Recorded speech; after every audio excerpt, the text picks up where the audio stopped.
Alright! Good morning Pilipinas and good morning world! At sa ating mga kababayang OFW at mga kababayan natin na nandito sa Pilipinas na walang sawang sumusuporta dito sa ating munting programa, thank you so much na mabuhay po tayong lahat hanggat gusto natin.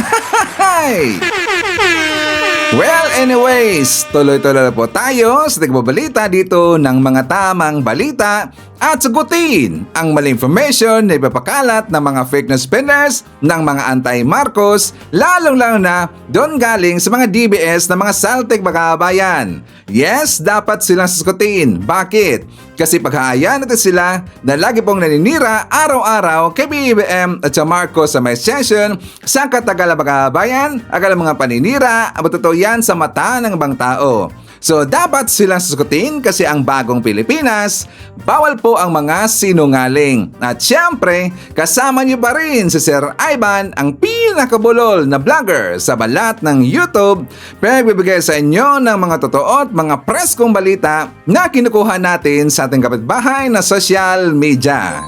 So magandang buhay sa ating lahat mga kabayan and happy Wednesday sa ating lahat. Okay, so before na mag-start mga kabayan, well syempre, as usual, i-check muna natin ang ating mga viewers na may maraming comment dyan sa baba sa ating comment section, ang ating pong top 5 commenters. At dito sa listahan, ang nanguna po si Ma'am Shane Sibal. Meron siyang 97 na mga comments. Nandiyan rin po si Esing Mariano. Meron siyang 82 na mga comments. Edel Toto Balduisa. Meron siyang 60 na mga comments. Nandiyan rin po si Nemi Hasigawa. Meron siyang 55 na mga comments. And Juliet Sunakawa. Meron siyang 37 lahat na mga comments. Again, thank you so much po sa ating top 5 commenters. At syempre, pasalamatan natin ating po mga silent viewer dito sa ating channel. Thank you so much. At syempre, pasalamatan po natin ang lahat ng mga viewers na lagi pong nag-like, lagi pong nag-share ng ating mga videos, at doon sa ating mga viewers na subscribe sa ating channel. Thank you so much. At syempre, i-acknowledge natin ating po mga channel members. Nandyan si Cosmo Defender, Katita Darl, Edmond Casellejo, Samuel Membrado, and Via Habibar. Pasalamatan natin mga kabayan at nabigay sa atin ng super thanks or pang-lemon ni Sir Ivan. Thank you so much kay Nestor Potian na nandyan sa Norway, nabigay sa atin ng 25 Norwegian crown. Thank you so much. At syempre, i-greet natin ating po mga suki, mga early birds. Yun ang una sa pag-comment dyan sa baba sa ating comment section. Nandyan si Maria Midasiplon, Ralis Carlinga, Nonay Floren Hies, Wamadawi City of Cebu. Hi to Masking Digma, Jonalyn Xiao from Taiwan. I-shoutout po natin si Maricruz Hernandez from North Carolina, USA. Michael Vinas, Erwin Ugawa, Elizabeth Habihan. Nandyan rin po si Margie Yadao from Hong Kong. KJ2 Cervantes TV, Erlinda Balarasa. Nandyan rin po si Emmy Mapalad, Emily Basog from La Union, and hi to Asper Nito. At syempre, i-shoutout natin ating po mga pinalangga ng mga legends, mga senior citizen. Hello po, kumusta? At saka i-greet natin ng happy birthday si Cherry Fruit. And also happy birthday sa mga nag-celebrate ng birthday ngayong araw. Happy birthday! Okay, so kumusta ang lahat mga kabayan? How are you today? So today is January 15, it's already Wednesday mga kabayan. So 2 days after na natapos po yung rally ng INC mga kabayan. So regarding dito, sa rally po ng INC, meron pong question Sir Ivan. Ano ba ang na-achieve? Ano ba ang na-achieve ng rally ng INC mga kabayan? Ano ba ang na-achieve nila? Meron bang nangyari? O ano ba yung epekto nun? Please comment sa baba. Babasahin niyo mamaya ni Sir Ivan. Okay? And after that, magbalabas tayo ng opinion natin tungkol ito sa ating question mga kabayan. Again, ulitin po natin. Ano ba ang na-achieve ng rally ng INC mga kabayan? But before that, pag-usapan muna natin ito pong si Dado mga kabayan. Si Kapitan Dado. Kumusta na si Kapitan? Kapitan Gago nga pala. Kasi kagabi makabayan, nanonood ko sa kanyang vlog. As usual kasi nga, di ba, every night siya mag-vlog. Itong si Dado, the same pa rin po, galit na galit makabayan. Kasi nga, di ba, sinabi ko na nakaabot na sa kanya, ito pong mga ginagawa po na hakbang ng mga pro-admin vlogger na kung saan siya po isinumbong na doon sa NBI and also doon rin po sa DOJ makabayan. Yes, Dado, you heard it right. Hindi lang po NBI ang nilipitan po ng mga pro-admin vlogger, pati po yung DOJ. So, nang dahil po nalaman niya sa vlogs makabayan, ba diba, galit na galit talaga. At saka meron naman po siyang bagong pagbabanta makabayan. Nag-level up nga eh. Nag-level up po ang kanyang pagbabanta makabayan. Kasi nga, pati rin po doon sa mga nilapitan po ng mga pro-admin vlogger. Well, siya nga pala, hindi po ako pumunta ng makabayan. Iba po ang mga pro-admin vlogger. Pero mamaya, bibigyan ko kayo ng hint kung sino ang pumunta doon makabayan at sino-sino mga pro-admin na merong kamiting sa isang government officials, NBI, DOJ, and also sa isa rin po makabayan. Okay? Dito muna kay Dado. Kasi nga ipaalala ko sa inyo makabayan, ito pong sinabi ni Dado na kung saan yung kanyang death threat, ang kanyang sinabi na kung saan meron siyang pagbabanta dito sa mga sumusuporta kay PBBM. Doon po sa mga naninira daw sa mga Duterte makabayan. Para i-compile natin to. Baka kasi makalimutan eh. At baka makalimutan ba ito ni Dado makabayan. For more details, let's watch this. Ganito lang pala. Hindi na natin po i-post dito makabayan. In a ways, ilang seconds na to eh. Ang problema itong mga Marcos na mga vlogger at mga troll, sige sila character assassination, sige sila bira ng bira. Ang suggest sa akin ng mga commander, sir, patayin na lang natin yung mga yan. Tragis na yung pag umikot ang gulong, patayin na lang natin. Screenshot na lang na screenshot kami, sir. Kami ganun. Para maipasa dun sa intel natin and then patayin na lang. They made a choice. Yun yung Okay, so yun yung una niya pagbabanta makabayan. And second, ito po, I think this is mga 4 days ago yata to, if not mistaken. Ito po ang kanyang second na pagbabanta makabayan. mga vlogger, mga troll, lahat kayo. Kung kinakailangan kayo silaban, sisilaban namin kayo. Kung kinakailangan madama yung pamilya nyo, idadamay namin yung pamilya nyo. Magpakita kayo ngayon. Lumabas kayo. Lahat kayo para ma-screenshot namin kayo. Para matanda namin mga pangalan nyo. O, di ba? Grabe ang kanyang mga sinasabi makabayan. Pagkakala kasi dito ni Dado, natatakot yung mga tao makabayan. Pagkakala niya natatakot yung gobyerno sa kanya. Bakit naman matatakot ang gobyerno sa kanya makabayan? Kaya nga hinahayaan na lang siya. Mas maganda kasi dito, meron pa siyang sasabihin po na iba makabayan. Kasi nga, di ba alam mo natin, kapag ikaw palagi po ng daldal, palagi po nagbabanta at marami kang sasabihin na hindi maganda dito sa ating gobyerno, lalong-lalo na pag aaklas makabayan, well, gagamitin ho yan against sa kanya makabayan. Kaya Dado, sige-sige lang, mag-vlog ka lang lagi. At saka magdaldal ka pa ng lagi ng marami po ng mga ganito na mga videos. Okay? So, ipaalala ko sa iyo. Itong dalawang video na to, ito po yung i-forward doon sa isang government officials. And after that, ang government officials, siya na po dito yung nagsama sa mga pro-admin vlogger na pupunta doon sa NBI. After NBI, pumunta na rin doon sa DOJ. And after that, meron rin pong isang government officials na meron pong mataas po na katungkulan makabayan na nakausap po ng mga pro-admin vlogger. At para maliwanagan ka, ipakita ko sa inyo itong vlog niya basta kilala niyo po yung pangalan makabayan o kilala niyo po itong boses na to. I am very sure na kayo po ay nakilala po sa vlogger na to. For more details, let's watch this. Kumain ka na tayo. Dali lang, huwag ka muna babaw. Pag sinabi ko, tsaka ka babayaw. DDS ka eh. Ha? Babali obra. Ako susundin mo. Huwag si Digong.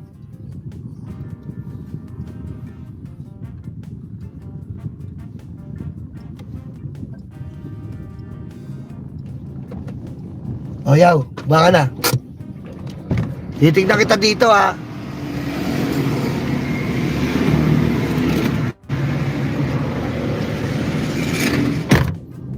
O yan, stop muna tayo.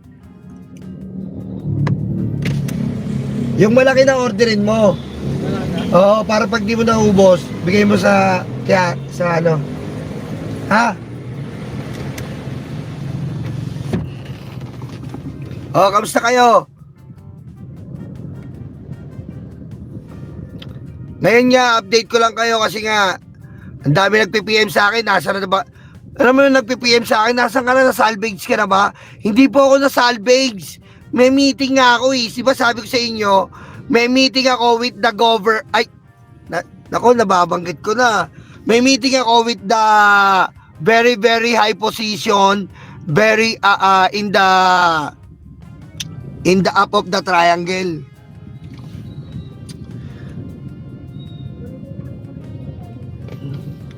Pinasa na namin ng mga video, may pinasa kami. May pinasa kami doon, and may mga pinag-usapan kami na hindi muna pwedeng sabihin.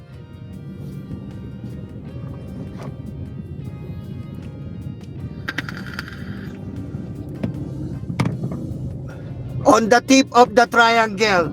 On the tip of the triangle.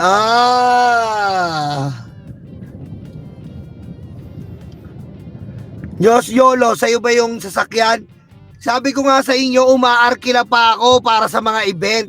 Ganon tayo ka-loyalista. Teka nga, magmamike ako, sakit ng lalamunan ko.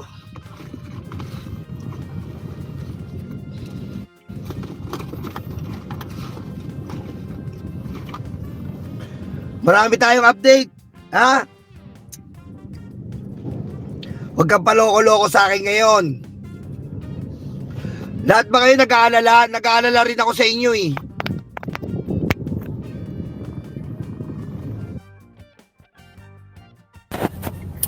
Alam nyo, ayan. Malakas ba? Malakas? Alam nyo, sa totoo lang nag-aalala rin ako sa inyo. Tingnan nyo, ako nga, nakapolo pa ako ngayon, oh. Nakapolo pa ako ngayon. Siyempre, pag nagpolo ako, Dado, kabahan ka na. Ha?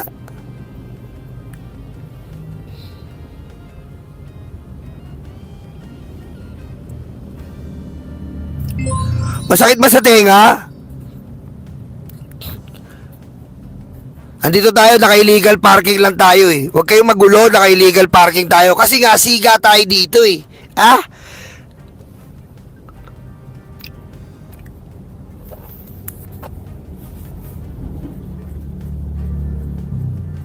Ano sabi nun?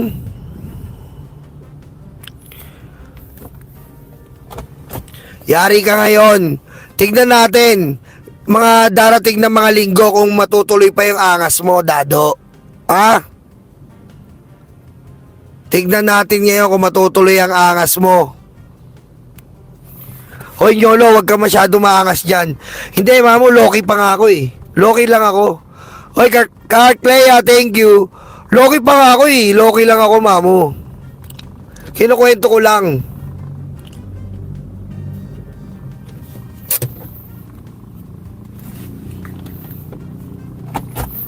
Hindi pa pwede sabihin kung ano gagawin.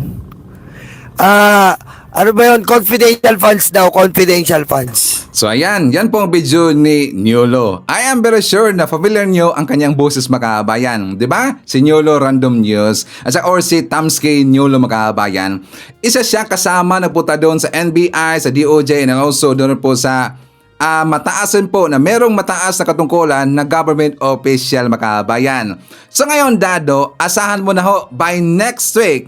Bakit next week, Sir Ivan? By next week pa, ang epekto po ng ginagawa po ng mga pro-admin vlogger na nagsumbong doon sa NBI makaabayan. Kasi nga diba, tinatapos pa ngayon, pinatatapos ng muna yung investigation is nagawa po ng DOJ at ng NBI tungkol dito po sa pagbabanta ni Sara Duterte dito kay PBBM and also kay Efelisa and also kay Speaker Martin Romualdez makaabayan.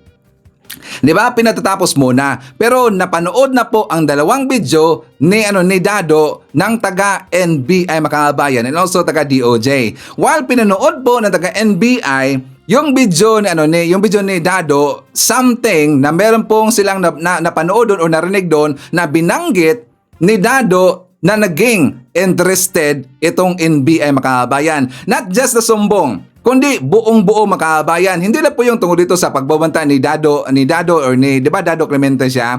Hindi lang po dito sa kanyang pagbabanta na ipapatigil daw niya yung mga pro-admin vlogger. Meron po siyang napanood doon makabayan. At saka narinig doon, binanggit na pangalan na kung saan, hindi natin alam, baka pinaghahanap rin po ito. Siguro lang makabayan, I'm not sure, baka siguro yung nabanggit na pangalan doon, baka pinaghahanap rin po makabayan. Kaya isa rin po yun na nakuha na anggulo, talaga pong napaka-interesado ang NBI, pati po yung DOJ makabayan. Ano na, Dado? Sige lang, ngalngal ka lang dyan, daldal ka lang ng daldal dyan. At saka dagdagan mo pa. The more you talk, o ano ba yung English nun? The more you talk, well, magagamit ho yan against sa'yo.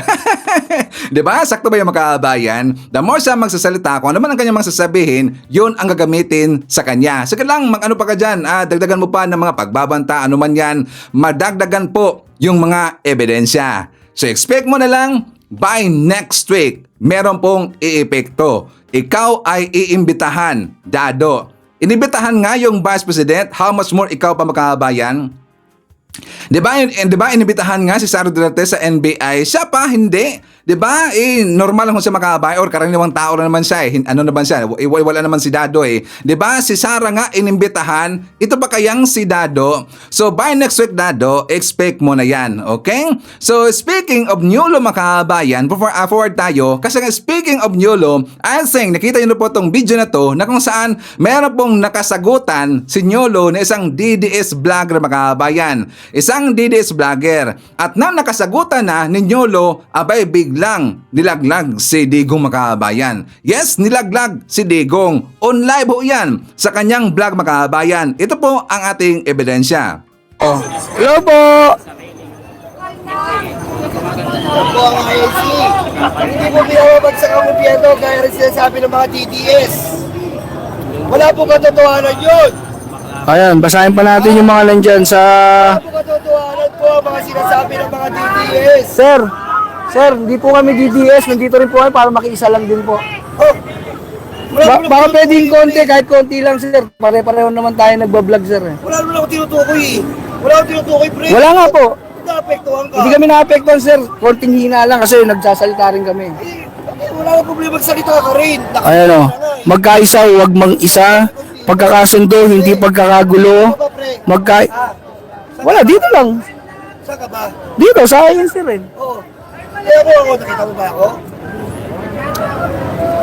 Freedom of speech to Magsalita ka rin ng ano. Okay, sir. Naapektuhan kayo. Hindi kami naapektuhan, sir. Ayan o. O diba, tumbling makaabayan. Hoy Nyolo, ang astig mo talaga Idol si Nyolo O tingnan nyo, ang DDS makaabayan, bigla kagad bumaliktad.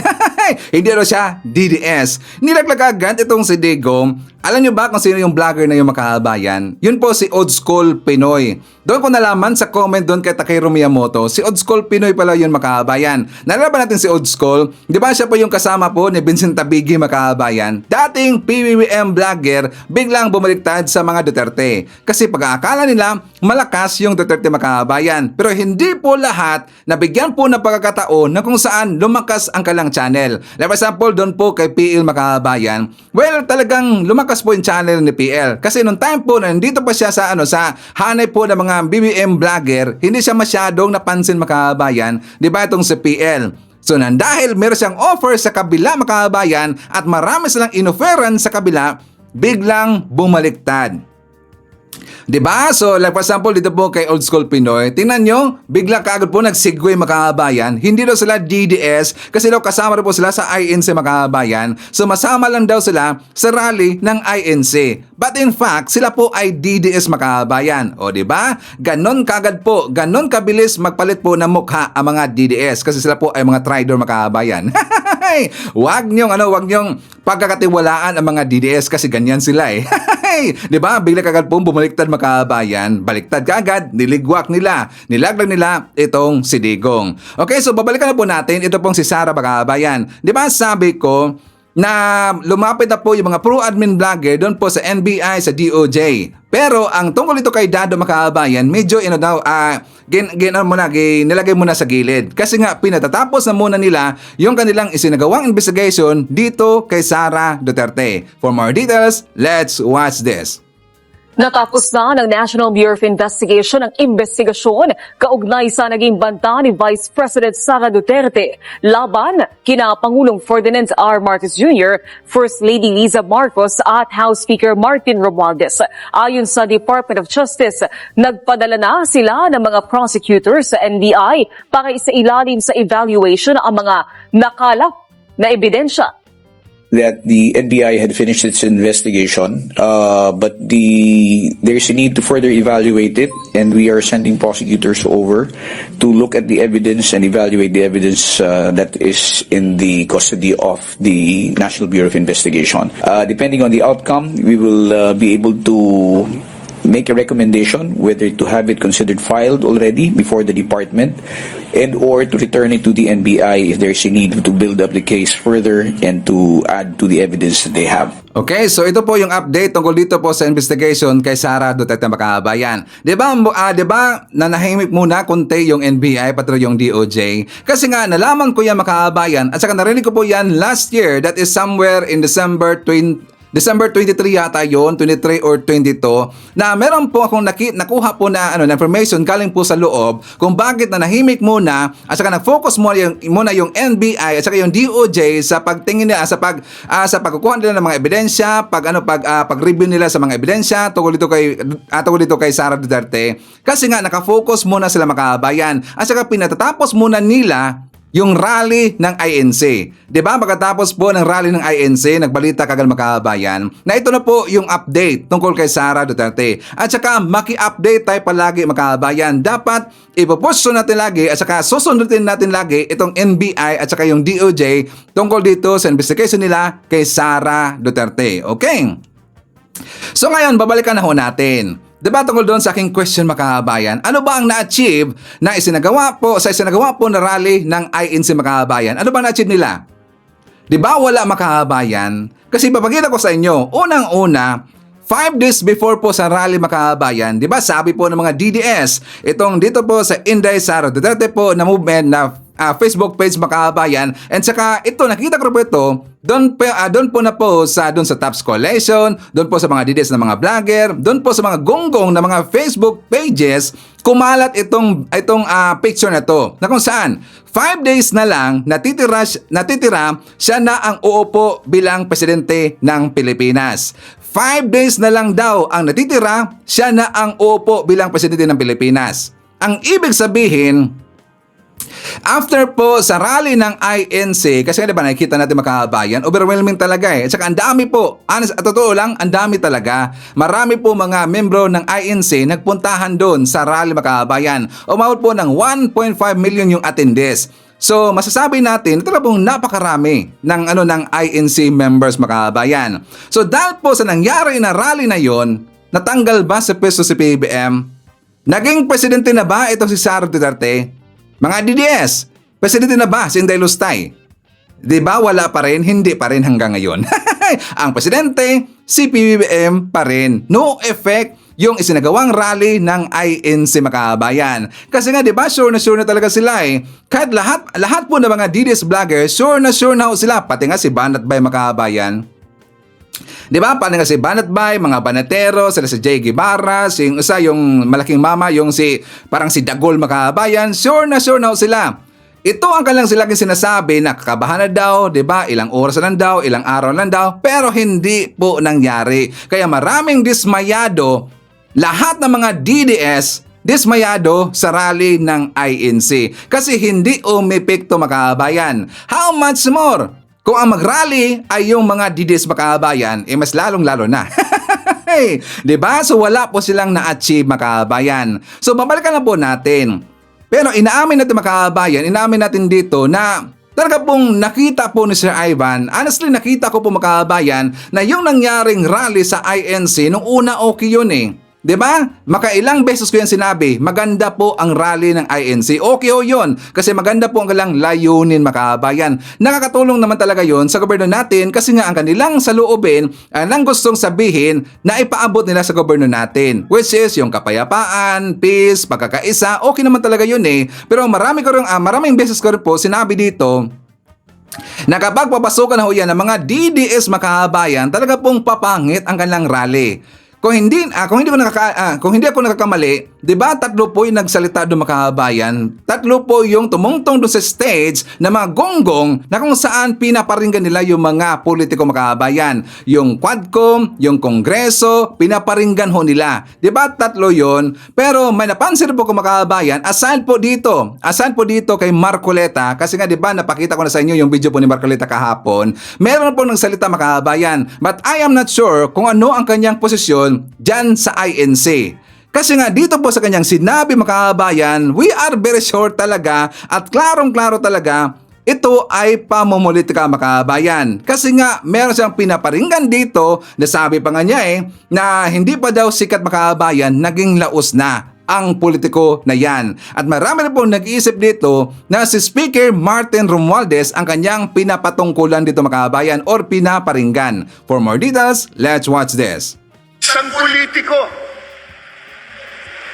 nakalulungkot, bago pa sumikat, laos na.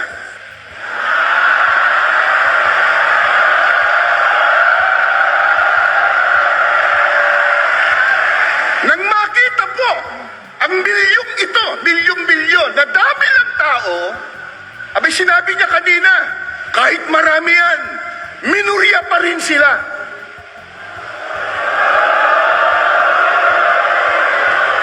Sino ba nagsabi sa kanya na tayo ang mayorya? Sa dami natin ngayon at sa lakas ng tinig ng mga mamamayang Pilipino, parang tayo lang ang nasa mayorya. Alam nyo, doon sa kanyang sinabi makabayan, wala akong narinig na meron sinabi po yung mga congressman na kahit anong sasabihin po ng INC rally, minorya pa rin sila.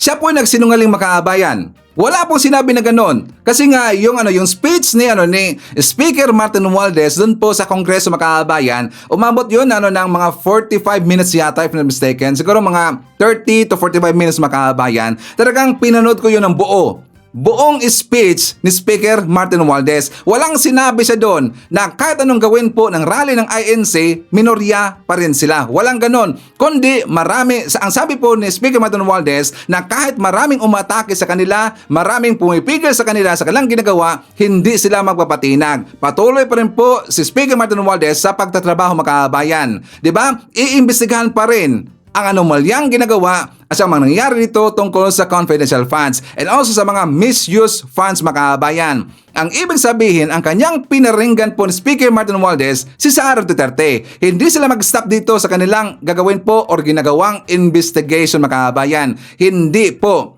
Kasi sila po ay nagtatrabaho makabayan. Ang kanyang tinatrabaho dyan sa gobyerno natin, sa Quadcom, dyan sa Kongreso, para sa taong bayan ho yan.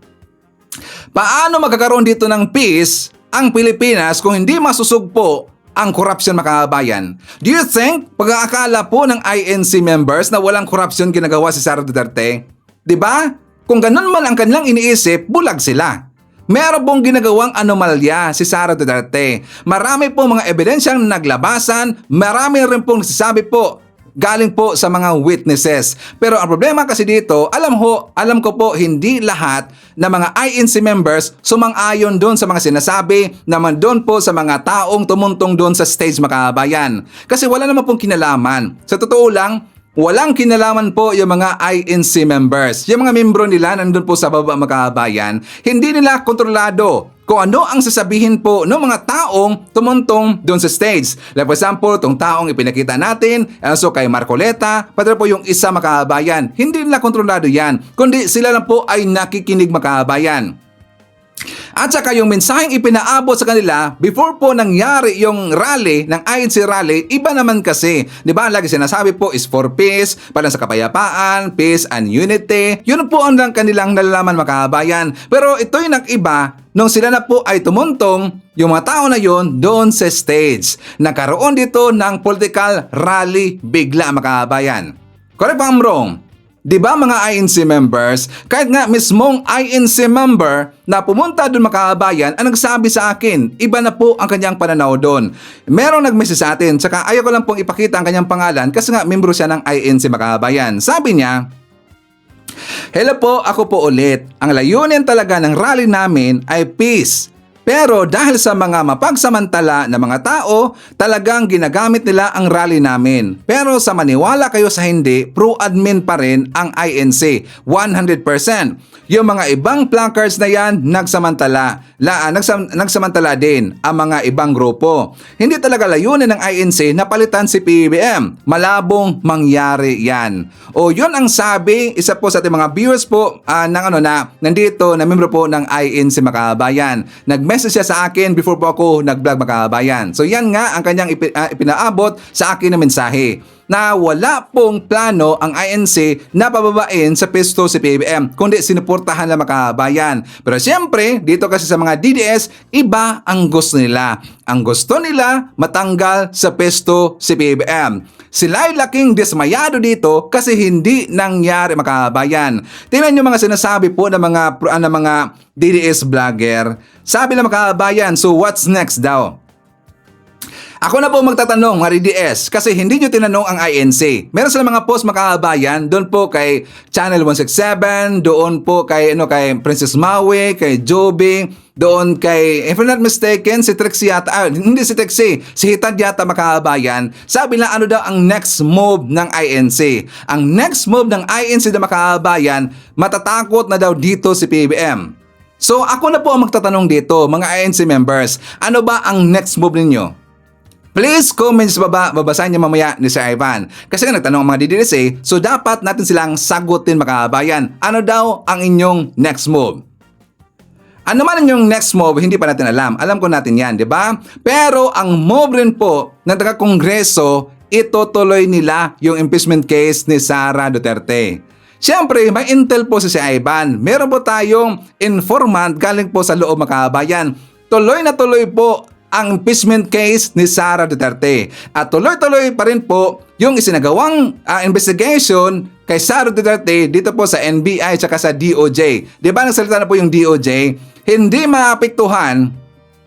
Di ba sabi po ng taga-DOJ, hindi makakaapekto ang rally ng INC sa isinagawa nilang investigation dito kay Sara Duterte tungkol sa kanyang pagbabanta sa First Family and also sa kay SMR mga kabayan. Di ba sinabi yan kahapon sa balita, hindi nakaapekto ang rally ng INC. Tuloy pa rin po sila sa kanilang pagtatrabaho mga kabayan. Ako na po magsabi, tuloy rin po ang impeachment case. Diba? So wala talagang epekto. Wala pong na-achieve. Siguro ang na-achieve doon mga kabayan sa isinagawa po ng rally ng INC na ipakita nila na nag-flex sila ng muscles na marami talaga. Kapag sila ang gagawa dito ng rally mga kabayan, aabot talaga ng milyones. Kasi diba 1.5 million po ang attendees na doon. So nakita na natin kung gaano sila karami kapag sila po ay magra-rally mga kabayan. Yun po ang na-achieve doon ng INC. Sila po ay nag-flex lang po na kanilang muscles mga kabayan. Which is talagang na-achieve naman talaga na yan eh. Kasi nga nakita natin marami sila mga kabayan. So ako na po magsabi, tuloy-tuloy po ang isinagawang investigation doon sa Quadcom dito kay Sara Duterte and also sa impeachment case kay Sara Duterte mga kabayan. Okay? So before na mag-jump po sa ating next topic, isarman natin. Nandyan po si Carolina Costello, Agnes Baldoveno, Haitolita Arbolida.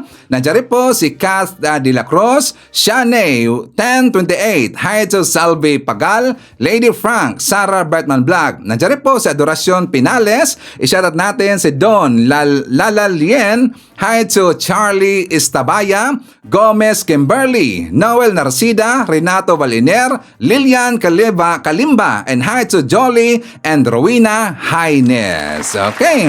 So mga kababayan ko, ipakita ko sa inyo ang opinion ni Atty. Claire tungkol dun sa nangyaring rally January 13. For more details, let's watch this. So, syempre, kung binabatikos yan, diba? Sasakyan yan. Sasakyan yan, especially ng mga Duterte supporter. Diba? So, nung nagsalita nga, itong mga umakyat sa stage, pag pinakinggan mo, you will think, at first, parang maisog rally ang dating. Kasi lahat, yung start ng kanila, may pinakita pa palang video ito, no, mga ka-clear. Video na talagang negatibong news patungkol sa current administration. Okay? Sabi ni Hugo Sipe, how could there be peace when unrest resides on the hearts of the majority for the absence of justice in her major malfeasance of the taxpayers' funds?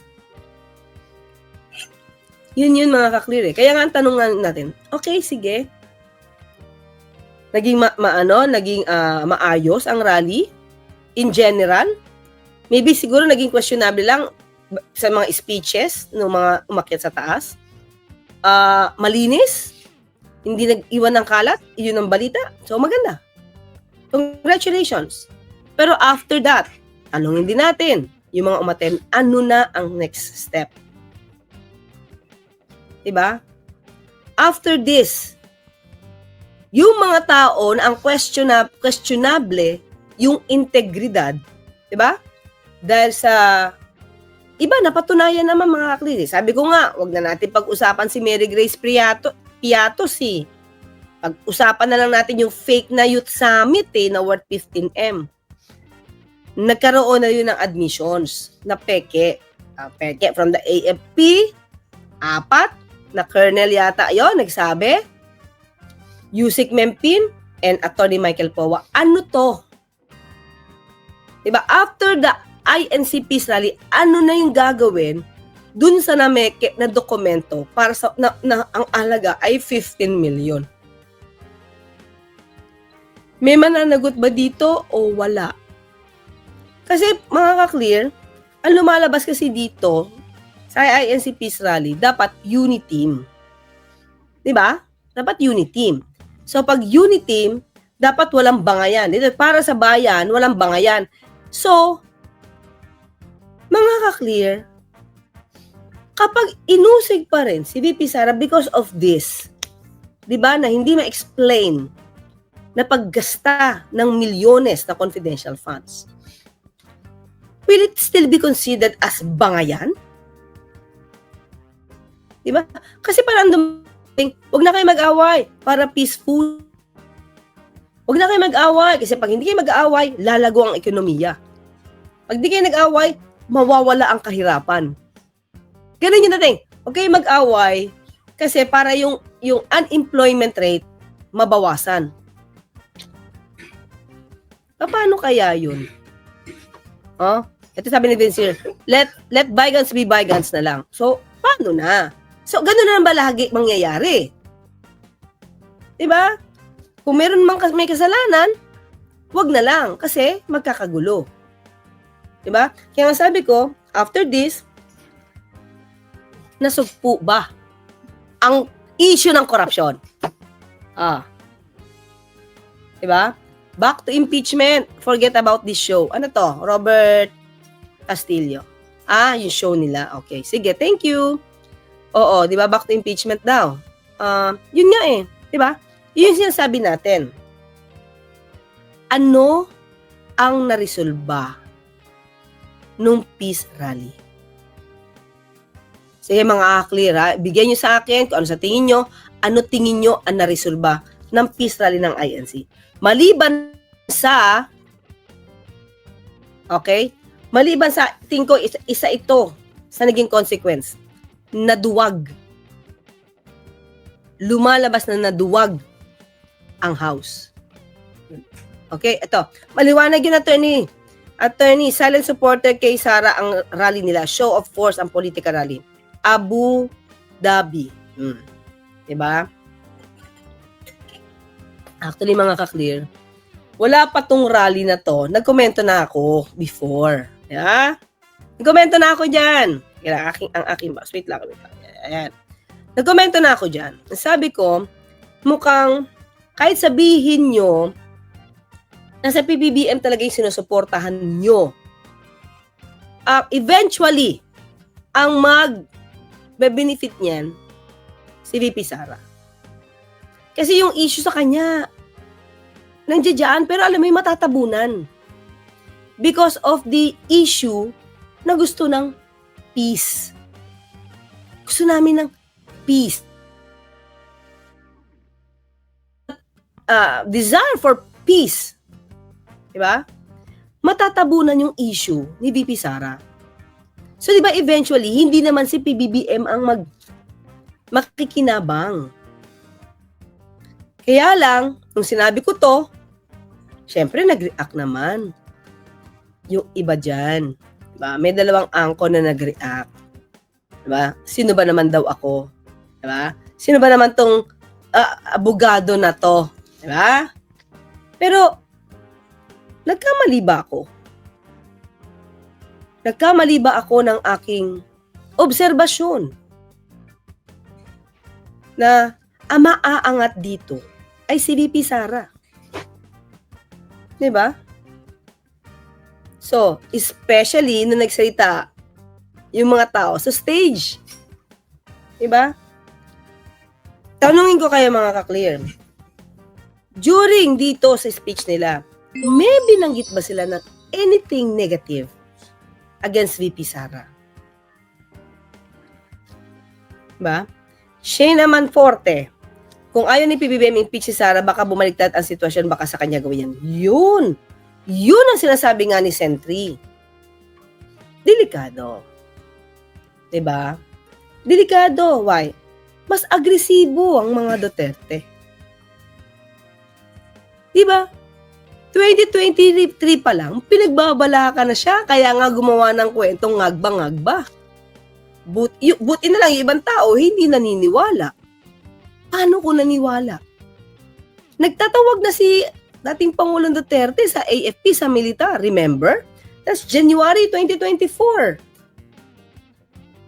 Di lang siya pinakinggan. Pero, agresibo. Kaya sabi nga ni Shena,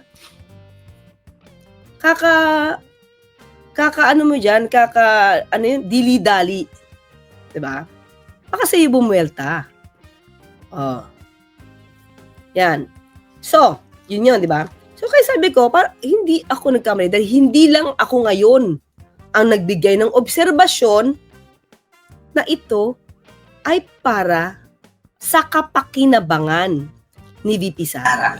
O, tingnan nyo ang observation po dito ni Atty. Claire Makabayan. Di ba magka-similar na po kami sa kanyang sinasabi? The same po, kasi nga lahat po ng mga tao maisip na Makabayan na ganun nga nangyari. Meron pong political araling nangyari, which is supposed to be, ang una po lang sinisigaw Makabayan, peace and unity rally. Pero iba po yung nangyari nung nagsalita na po yung dalawang gonggong Makabayan. Sinira nila yung rally ng INC, okay na sana eh. Sinira po ni Marcoleta at saka nung isa Makabayan. Sorry sa aking words sa mga membro po ng INC. Totoo naman talaga eh. Ang sumira doon yung dalawa Makabayan. Kasi nga, ipinasok na nila ang kanilang personal interest na kung saan wala po sa unang pinag-uusapan sa kabuuan po ng rally ng INC. Ipinasok nila yon kasi nga sila po yung napapasikat po sa mga DDS Makabayan. Di ba nakita natin po yung mga membro ng PDP Laban, VIP na VIP talaga eh. Meron silang isang lugar doon Makabayan, sila na po doon mga DDS lahat. Di ba nandun po sila si Robin Hood Padilla, si Bongo, nandun po si Bato de la Rosa, si Bilica, at saka nakita rin po natin yung mga Baneteros, di ba nandun po sila si J. Guevara, si Dagol, at saka itong si Banat Bay Makabayan, at saka nakita rin po natin doon, ito pong si Mocha Oson, at saka kasama po ni Mocha Oson si Isko Moreno Makabayan. Si Isko Moreno, siya po ngayon ay manok ng mga DDS. 'Di ba? Matagal na ho naming narinig yung Makabayan na sa darating po na election at saka ngayon nga nakita na natin kung sino po yung kasama-kasama po ni Isko, yung mga DDS Makabayan. Kaya doon po sa rally ng INC, nakita natin sila, nandun rin po itong si Isko Moreno. Okay? 'Di ba? Napaka-special talaga sa rally ng INC ang mga DDS Makabayan. Doon po si Tolentino at saka marami pang iba. Yun po ay rally para sa mga pro-Duterte. I am sure marami pong hindi mag-agree sa akin na mga membro po ng INC, pero ito po ang nakita ni Sir Ivan.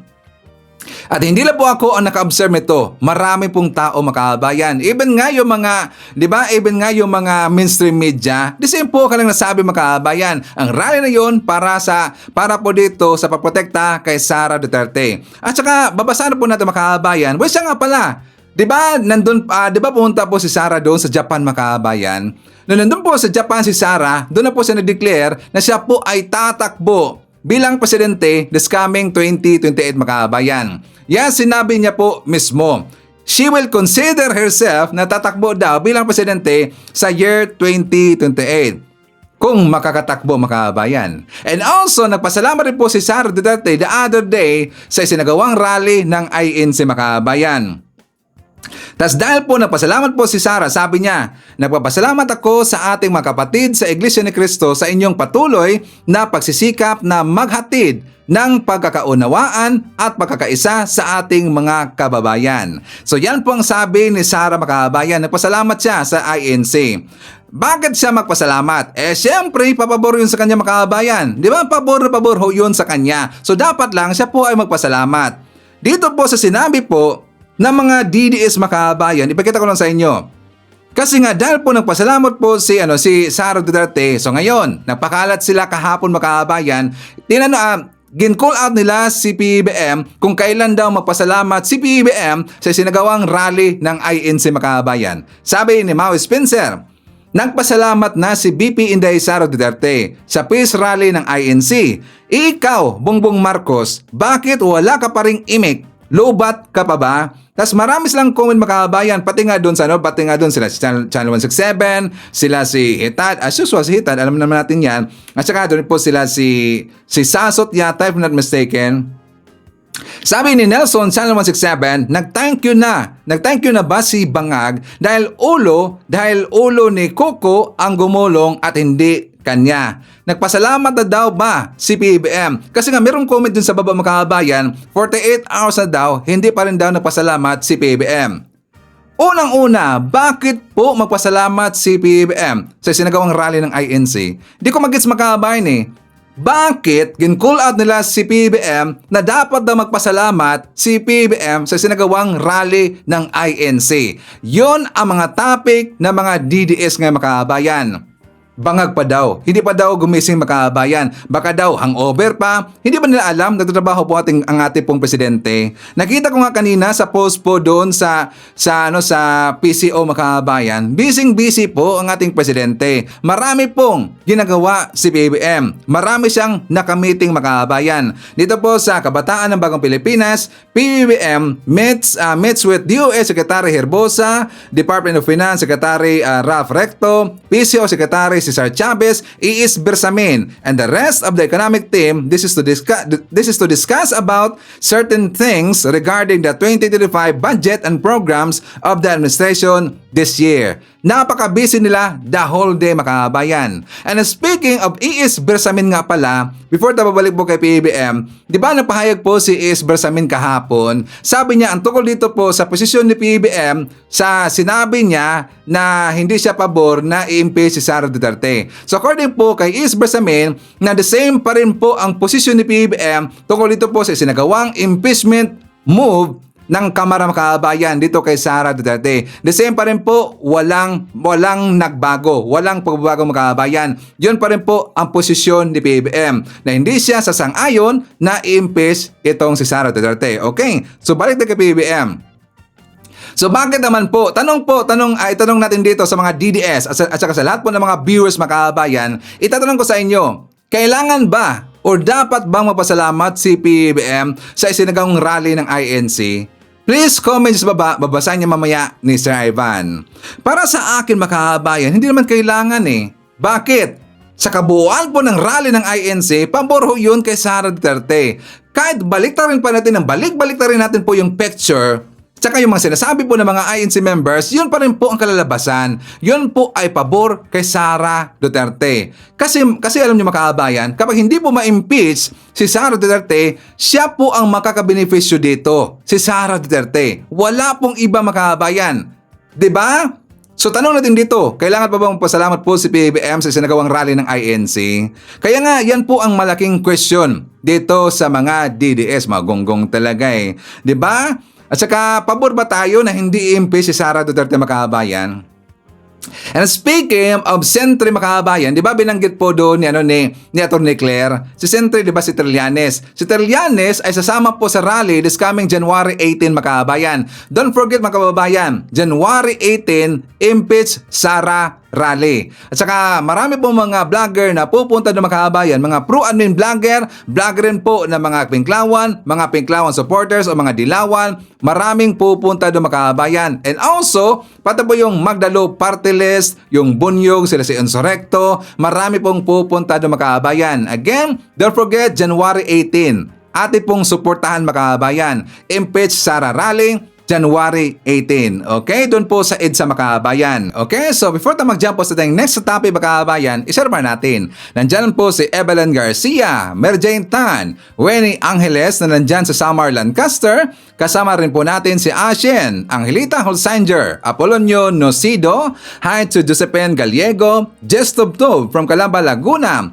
Marie Osta. Kasama rin po natin si Len Domingo from Ilocos Norte, hi to Diselen David, Adel Toto Baldoisa from California, hi to Alice Amanca, Luisito Niedo, Tector. Nandiyan po si Narcisa Vitor from Angulo, Rizal, Think Abel, and hi to Sportsinobi from South Korea. Okay, so magkaban ko, good news muna tayo para alam po ng mga DDS ang tinatrabaho po ng ating gobyerno, lalong-lalo na si PBBM. For more details, let's watch this. Nananatili pa rin si Pangulo Ferdinand R. Marcos Jr. na pinagkakatiwalaang opisyal ng pamahalaan. Ito'y batay sa pinakahuling resulta ng tugon ng masa survey ng Opta Research. Sa isinagawang nationwide survey noong November 10 hanggang 16, 2024, sa higit 1,200 na mga Pilipino, 65% ng mga Pilipino ang nagsabing tiwala sila sa Pangulo, habang 64% ng mga Pilipino ang nagsabing kontento sila sa trabaho ng Pangulo. Samantala, bumaba naman ang trust rating ni Vice President Sara Duterte sa 49% mula sa 59% sa 2024 third quarter survey. Ganyan din ang kanyang performance rating na bumaba sa 48% mula sa 52%. Ibinida ni Pangulong Ferdinand R. Marcos Jr. sa Diplomatic Corps na sa kabila ng mga hamong kinahaharap ng Pilipinas ay nananatiling matibay ang ekonomiya ng bansa. Pinasalamatan naman ng punong ehekutibo ang Diplomatic Corps sa pagsuporta nito sa mga programa ng pamahalaan. Ipinagmalaki ni Pangulong Ferdinand R. Marcos Jr. ang ekonomiya ng Pilipinas sa harap ng Diplomatic Corps sa kabila ng mga hamong kinaharap ng bansa. Sa kanyang talumpati sa Vadonor sa Malacanang, ibinida ni Pangulong Marcos ang matibay na pundasyon ng ekonomiya ng Pilipinas matapos maitala noong 2023 ang pinakamataas na GNI per capita na $4,335. Ibig sabihin, ang bawat Pilipino ay may bahagi ng kita ng bansa na katumbas ng 241,165 pesos. Kumpiyansa ang punong ehekutibo na maabot ng Pilipinas ngayong taon ang kita kada taon na itinakda ng World Bank para sa pagiging upper middle income country. Sa ilalim kasi ng administrasyon ni Pangulong Marcos, pinararami ang pagtatayo ng mga infrastruktura, pinadadali ang pagninegosyo at pinabubuti ang kalagayan ng bansa upang makahikayat ng mga dayuhang mamumuhunan at mapalakas ang ekonomiya. Kumpiyansa naman ng Diplomatic Corps sa ekonomiya ng bansa sa ilalim ng pamumuno ni Pangulong Ferdinand R. Marcos Jr. Ayon kay Apostolic Nuncio sa Pilipinas, Archbishop Charles Brown III, naging positibo ang datos sa inflation, paglago ng ekonomiya at bilang ng may trabaho na nagbibigay ng pag-asa para sa mas maliwanag na kinabukasan.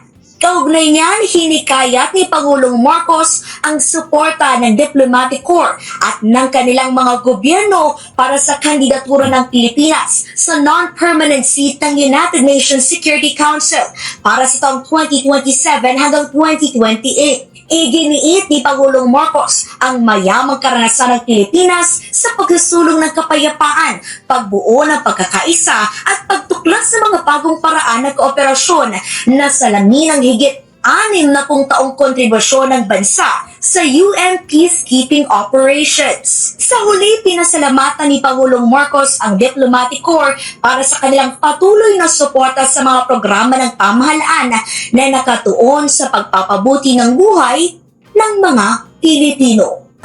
Senate President Francis Escudero, House Speaker Martin Romualdez, Secretary of Foreign Affairs Ricky Manalo, the Dean of the Diplomatic Corps and Apostolic Nuncio to the Philippines, His Excellency Archbishop Charles Brown, the Excellencies of the Diplomatic Corps, Executive Secretary Lucas Bersamin, the honorable members of the Cabinet here today, and of course the First Lady Lisa Neta Marcos, who is actually much more familiar to you than I am. Fellow workers in government, honorable guests, ladies and gentlemen, good evening. I am delighted to once again see you all here today as we celebrate the beginning of 2025, a fresh start and with renewed enthusiasm. Notwithstanding evolving global challenges and their impact on all nations, there are plenty of reasons to be grateful for the past year and still more cause to be hopeful for what lies ahead. Excellencies, ladies and gentlemen, early in my presidency I vowed to reintroduce the Philippines to the world and jumpstart meaningful, concrete, and mutually beneficial partnerships that will drive growth for this country in the 21st century economy. A great deal has transpired in the last 2.5 years. The Philippines has since embarked on a diplomatic agenda that leverages international partnerships which have translated to increased bilateral engagements and cooperation with traditional partners and new allies in key economic sectors and security areas. This has resulted in a vibrant exchange of high-level visits from many of your officials from your capitals, as well as several outgoing visits from the Philippines of Philippine officials from across many of our government agencies. Through our independent foreign policy, we have broadened and strengthened our diplomatic reach and engagements with the world. Last year, we opened 4 embassies in Europe and in Latin America. This year, we will be opening 4 more foreign service posts in North America, in Asia, and the Pacific. And by the end of 2025, we will have 102 posts, effectively widening our reach globally. We are poised to establish more down the road. We welcome the opening of some embassies in Manila in 2024, such as Bahrain and Slovenia, and are eager to welcome new foreign missions in the years to come, such as from Central Asia. Our continued pursuit of our constitutionally mandated independent foreign policy has also allowed us to function and flourish in a complex web of interactions with various international actors. Our foreign policy has always been to encourage peace and to foster cooperation, whilst also ensuring that international law is faithfully complied with and permeates all facets of relations amongst nations. For it is only through a rules-based international order that peace and development can be achieved. Excellencies, ladies and gentlemen, it is a sense with fulfillment and pride that I share the Philippines' economic performance in 2024, despite domestic headwinds and geopolitical tensions.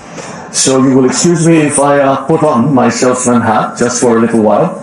The Philippine economy remained amongst the strongest in Asia, expanding 5.8% for the first 3 quarters of last year and outstripping performances of some peers in the Asian region. Our revenue collection for 2024 is about 4.42 trillion pesos, accounting for 16.7% of our GDP. And this is the highest figure in the last 27 years. The last time was 1997. With prudent and transparent debt management, the Philippines scored the highest in debt transparency amongst 50 countries, surveyed by the Institute of International Finance in 2024. The year 2024 also earned the Philippines its first ever credit rating upgrade of A- with stable outlook from Rating and Investment Information Inc. and an upgrade of outlook to positive from S&P Global Ratings, making the country more attractive to investors and helping to lower borrowing costs for government and for businesses. The unemployment rate has dropped to 4.0%, well below the full-year target range of 4.4 to 4.7%. And we owe this to the sustained strength of the country's labor market. I certainly hope that this trend will continue as it signals that there are more employment opportunities in the country. My dream remains that to be able to say that one day that we can say that overseas work is purely a matter of choice and not one of necessity.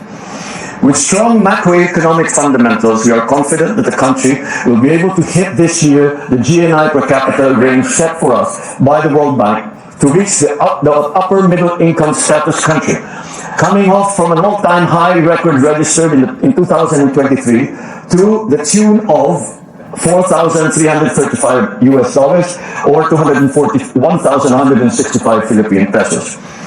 Looking forward, this government is committed to accelerating infrastructure investments, enhancing the ease of doing business, and boosting national competitiveness. These will support businesses, attract foreign investments, and spur higher economic growth. With a long history and the credible record of multilateral diplomacy, the Philippines is in a very strong position to take on more leadership roles that seek to advocate for consequential issues in the global agenda. One such important issue is peace and security. The Philippines is running for a non-permanent seat in the United Nations Security Council for the term of 2027 to 2028. Our candidature stands on our rich experience in building peace, forging consensus, and finding new paths for cooperation. Nowhere is this best highlighted than in our unfaltering contribution to UN peacekeeping operations over the past 60 years, deploying over 14,000 troops in 21 UN peacekeeping operations and special political missions. Our candidature is consistent with our long-held view that we need to further strengthen multilateralism through efforts that will reform the Security Council and revitalize the General Assembly. I take this opportunity anew to convey to your respective governments our earnest request for your support to our UNSC bid, and we hope for your support when the time comes, when we are indeed sitting as a member of the Security Council. Finally, in closing, I would like to thank the members of the Diplomatic Corps for being able partners and for supporting the government in its various social and economic programs for the Filipino people.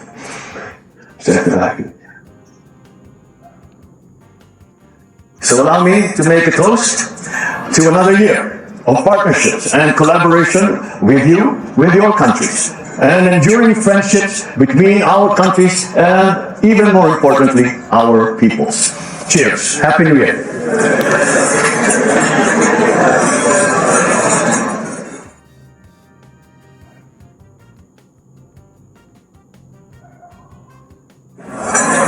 Thank you, Mr. President. And now, to deliver his message, let us welcome the Dean of the Diplomatic Corps, Apostolic Nuncio to the Philippines, Most Reverend Charles John Brown III. Your Excellency Ferdinand R. Marcos Jr., President of the Republic of the Philippines, First Lady Louise Araneta Marcos, Honorable Secretaries of the Cabinet, officials of the Department of Foreign Affairs, Your Excellencies Ambassadors and Heads of Mission accredited to the Republic of the Philippines. It is for me, as always, not only an honor and a privilege, but indeed a pleasure to speak on this happy occasion, the traditional exchange of New Year's greetings between you, Mr. President, and the Diplomatic Corps accredited to the Philippines here in Malacanang Palace. Your annual invitation to welcome the new year with you and the First Lady is always deeply appreciated by all of us, because in addition to being an opportunity for us to interact with you, it also gives us the occasion to express our gratitude to you, to your government, and indeed to all the people of the Philippines for the kindness we experience every day in this wonderful nation. The Diplomatic Corps congratulates the government for the encouraging economic figures recently released on inflation, economic growth, and employment, mentioned by you, Mr. President, in your speech. In these areas, there's good reason to be hopeful about the future economic prospects of the country. With regard to progress in the area of peace and reconciliation in the new year 2025, the international community continues to believe that the Bangsamoro peace process remains the viable path to peace, security, and prosperity for the people of the Bangsamoro region of Muslim Mindanao, although recent challenges remind us of the need for patience and perseverance in the attainment of those goals. The international scene is, however, as all of us know, marked by significant polarization and even recrimination, all of which is amplified in a media environment characterized by strident, contrasting opinions and the presentation of perspectives ranging from information to misinformation and disinformation. In such an environment, it's virtually impossible for any single actor to completely control the narrative, as may have been possible in the past. The consequence of this reality is that the public's trust in institutions begins to diminish considerably. The antidote to this state of affairs is not easy, but it certainly involves on the part of all of us a recommitment to truthfulness, balance, and fairness in our statements, and to listening respectfully to the perspectives of people with whom we disagree. For all of us, men and women serving in government and in diplomacy, our mission is to help guide the course of human events in a path that leads to peace, prosperity, and security for all. That is only possible when there's communication, the authentic and respectful exchange of ideas and proposals in continuous dialogue. Your Excellency, Mr. President, allow me to conclude my comments this evening by recognizing in a special way the work of the women and men of the Department of Foreign Affairs under the leadership of His Excellency Secretary Enrique Emanalo. We, the diplomats accredited to the Philippines, interact on almost a daily basis with the officials of the Department of Foreign Affairs, and it is indeed a pleasure for us to collaborate with them. And so, Your Excellency, it is an honor for me to express on behalf of all the members of the Diplomatic Corps our sincere best wishes for a new year blessed by peace, prosperity, and progress. And now, my dear friends, may I ask all of you to join me in a toast to the President of the Republic of the Philippines, His Excellency Ferdinand R. Marcos Jr., for his well-being, health, and success, and to the peace, prosperity, and happiness of the Filipino people. May God bless the Philippines. Mabuhay. Cheers. Okay, so kasama rin po natin si Ging Liwanag MacGrady. Nandiyan rin po si Direk Erwina Arguillas and Direk William Mayo. Isa rin po natin si Janet Narvaez, Bernardo Ocampo. Nandiyan rin po si Felicitas Malibog, Apple Nash, Evelyn Garcia, Merna Borromeo. Isa rin po natin si Elvira Shimizo, Cheryl Han, Martin Nakashima. Hi to Bernardo Ocampo, Jaime Ignacio, Bobo Elmido, Costin Sadugyo. Hi to Elsa Hoffman, and hi to Bong Yu. Okay, so mga kababayan ko, yan natin mga nakalap na mga balita ngayong araw. Kung nakaabot ka po sa portion na to, sana nakapag-like na ho tayo. Libre po ang mag-share, libre din ang mag-subscribe. Again, maraming salamat sa mga viewers na hindi nag-skip ng ating mga commercials. Thank you so much. At before natin tatapusin ang ating programa ngayong araw, sana sabayan nyo si Sir Ivan para sa ating live messaging prayer.